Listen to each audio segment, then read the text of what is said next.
Hey everyone, James Azar here with CyberHub Engage. We are live again on YouTube after a few days of fighting the flu that's not named Corona. Thank God for that. Recording while trying to give you the latest and greatest in cybersecurity news. And we're back. It's Wednesday. It's February 12th. We're after the New Hampshire primaries. That's right. We're in the midst of it all. And let's get into our daily cyber briefing. The FBI says cybercrime victims lost over $3.5 billion, that's with a B, folks, in 2019. Microsoft fixes 99 problems on this patch Tuesday. Jenkins servers can be abused for DDoS attacks. And Amex and Chase fraud protection emails used as a very clever phishing lure. And now for our daily cyber briefing brought to you by our friends at Synopsys, who we will be partnering with at RSA this year. So make sure to stop by the beautiful Synopsys booth at RSA. Meet up with us while we are there. We will be publishing our times close ahead, but make sure you do so now and get in tune with some of the great stuff we'll be doing at RSA. And now into today's stories. And we'll start where the FBI Internet Crime Complaint Center, IC3, published a 2019 Internet Crime Report, which reveals that cybercrime was behind individual and business losses of $3.5 billion, as shown by the 467,361 complaints received during the last year. IC3 says that it has received 4,883,231 complaints since its inception in May of 2000, with an average of around 340,000 complaints per year and over 1,200 complaints per day during the last 5 years. These results in recorded losses reported by victims of $10.2 billion over the last 5 years. That's between 2015 to 2019. The most frequently reported complaints were phishing and similar ploys, non-payment, non-delivery scams, and extortion, the report says. The most financially costly complaint involved business email compromise, romance or confidence fraud, and spoofing or mimicking. Donna Gregory, the chief of IC3, said that in 2019, instead of cybercriminals using new types of fraud to steal money from their victims, they were adopting new techniques and tactics to further evade detection while carrying out their scams. Criminals are getting so sophisticated, Gregory added, it is getting harder and harder for victims to spot the red flags and tell real from fake. In the same way your bank and online accounts have started to require two-factor authentication, apply that to your life, verify requests in person or by phone, double-check web and email addresses, and don't follow the links provided in any messages. The IC3 also says that the recovery asset team established in February of 2018 was able to help cybercrime victims recover funds lost due to various types of internet crimes. The RAT, which was established as a standalone team in 2018, completed its first full year of operation in 2019, assisting in the recovery of over $300 million lost through online scam for a 79% return rate of reported losses. The 2019 cybercrime type with the highest reported total victim losses, business email compromise, also known as EAC, reached almost $1.8 billion in losses, according to 23,775 recorded complaints by targeting wire transfer payments of both individuals and businesses.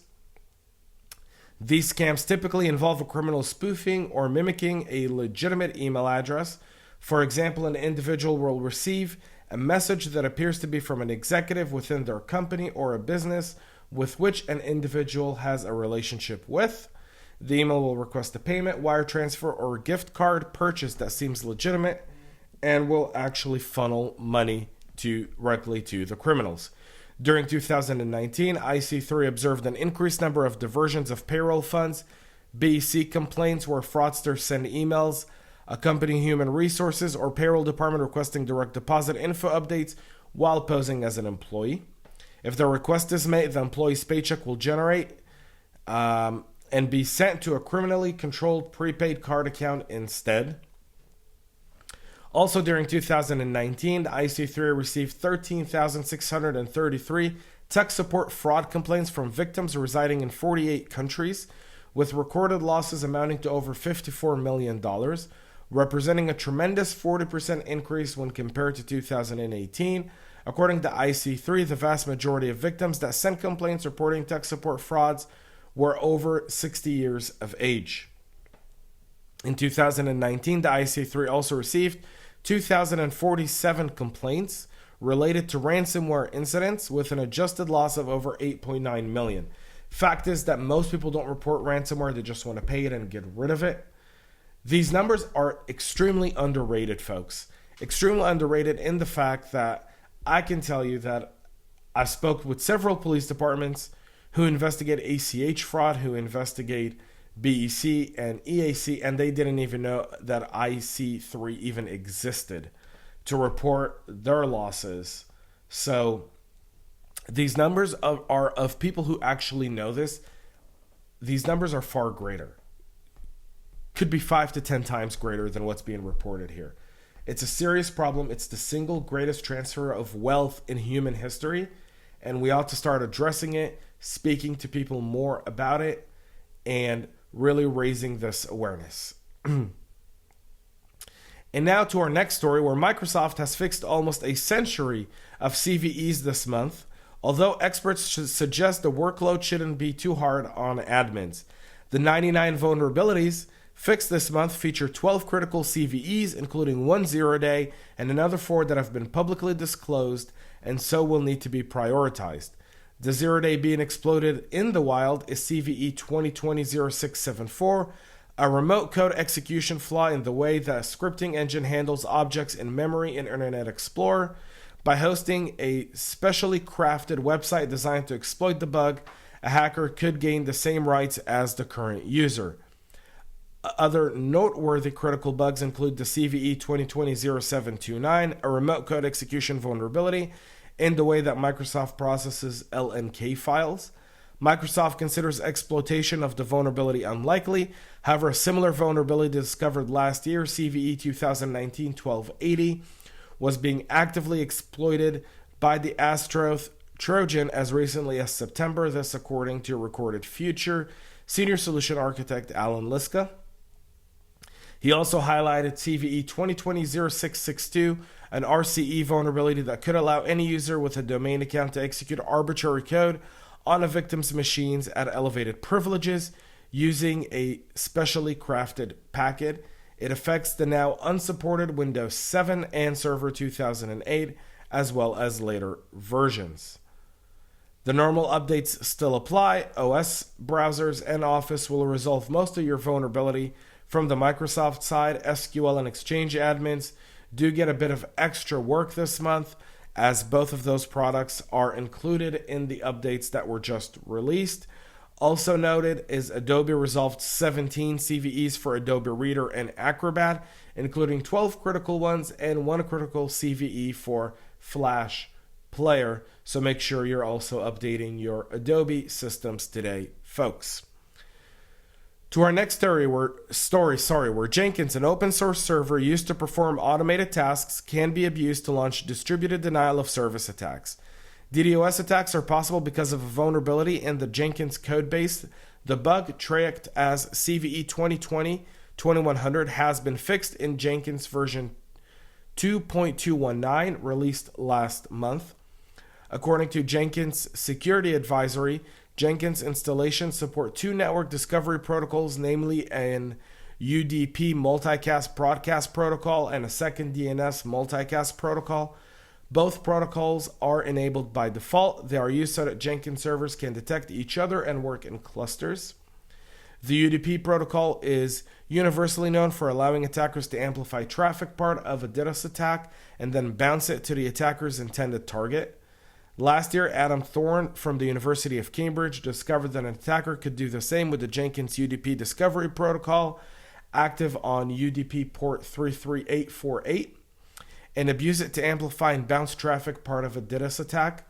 A single byte request to the service would respond with more than 100 bytes of Jenkins metadata, which could be used in a DDoS attack on a Jenkins master, this according to the Jenkins team, suggesting that the Jenkins servers could be abused in DDoS attacks that amplify initial traffics by up to 100 times towards its target.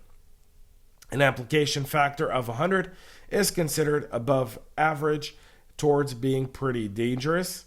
However, the DDoS mitigation community that tested this attack vector last week have said that results have shown that despite having a pretty large amplification factor, the attack isn't reliable as internet-exposed Jenkins servers tend to crash when abused this way.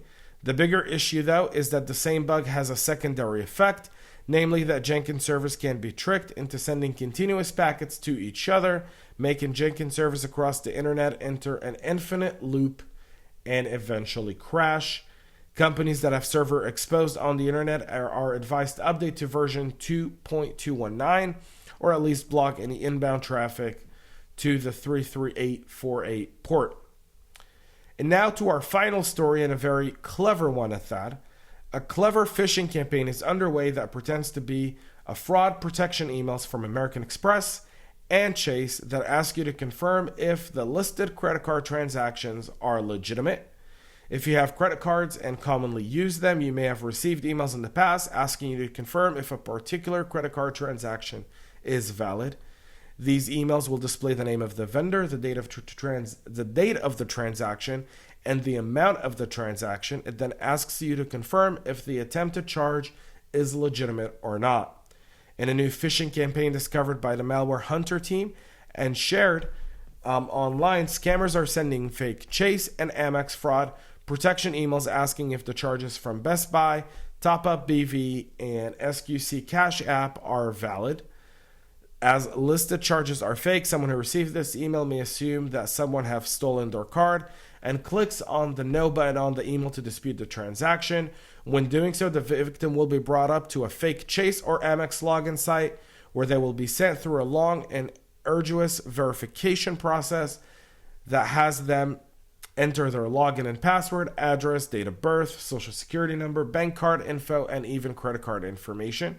When you submit this information on the page, it will then be transmitted to the scammer server, where they will collect it and use it for identity theft or sell it on the dark web or use it for real malicious activity. While there are some suspicious formatting on the phishing emails, for the most part, they do a very convincing job. Due to this, a person may click on the email's links as they are scared someone is fraudulently using their card. As phishing scams become more sophisticated and convincing, they're becoming a lot harder to detect, as indicated by the IC3 report we just spoke about a bit earlier. These criminals are getting much better at what they're doing. They're getting better at hiding their tracks and making it seem as legitimate as possible. And so there's a few things we need to do in order to make sure we don't fall victim for this. One, check the link on the landing page.